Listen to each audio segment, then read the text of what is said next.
सिद्धार्थ भाई, आपसे शुरुआत कर रहा हूं। खाली कुर्सी चीख चीख कर कह रही है कि सिंबोलिज्म को शब्दों में पिरोया जाए, तो शुरुआती 3-4 मिनट आपके और उसके बाद में डिबेट पर चला जाऊंगा।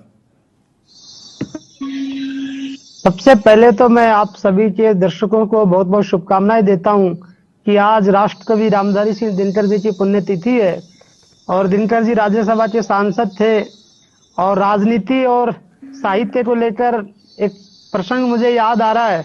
जैसा कि आपने कहा कि सिंबॉलिक कुर्सी और राम के राज्य की आपने बातचीत की। दुनिया का सबसे बड़ा साम्राज्य 14 वर्ष तक दो भाइयों के बीच में फुटबॉल की तरह खेलता रहा, लेकिन किसी ने इस बात की आकांक्षा प्रकट नहीं की कि ये साम्राज्य मेरे पास आ जाए या इसका राजा मैं बन जाऊं। इसके इतर देश में आज देखिए राजनीति में चमचागिरी चरम पे है। तो ऐसे समय में कम से कम इस बातों को राम के साथ तो न जोड़ा जाए, पहली मेरी इस बात पे आपत्ति है। ठीक है। दूसरा कि देश के प्रथम प्रधानमंत्री पंडित जवाहरलाल नेहरू एक दिन अचानक संसद की सीढ़ियों से उतर रहे थे तो उनका पैर फिसल गया। तो उस समय के राष्ट्रकवि रामधारी सिंह दिनकर उनके साथ थे, तो उन्होंने उनका हाथ पकड़ लिया।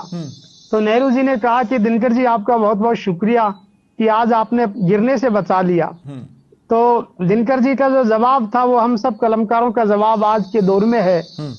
दिनकर जी ने उस समय नेहरू जी को कहा कि नेहरू जी इसमें शुक्रिया की कोई बात नहीं, देश की राजनीति जब जब गिरेगी उसे अदब ही संभालेगा, उसे साहित्य ही संभालेगा, उसे साहित्यकार ही संभालेंगे। तो आज जब देश की राजनीति का पतन अपने चरम पर है, ऐसे समय में जब चमचागिरी और राजनीति के अंदर पत्ते ढेले का संबंध हो चुका है कि जब बारिश आती है तो पत्ता ढेले को बचाता है और जब आंधी आती है तो ढेला पत्ते को बचाता है, ऐसे दौर में हम सब कलमकारों की, साहित्यकारों की, बुद्धिजीवियों की, पत्रकारों की और अन्य अपने अपनी विधा में काम करने वाले लोगों की यह जिम्मेदारी है कि वो एक ऐसे मौसम को रचें जिसमें बारिश और आंधी एक साथ आए, जिससे कि राजनीति के अंदर इस चमचागिरी का पर्दाफाश हो सके और योग्यता के अनुसार पद को मिलना चाहिए।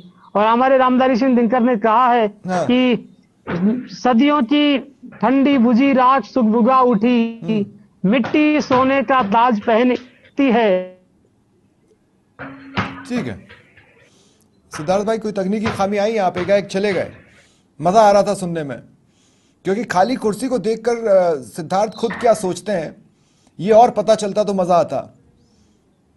कुछ ही पलों में अगर जुड़ेंगे तो मैं उनसे उनकी पंक्तियां भी पूछूंगा, लेकिन खाली कुर्सी को देखिए और अब चलिए गेस्टों के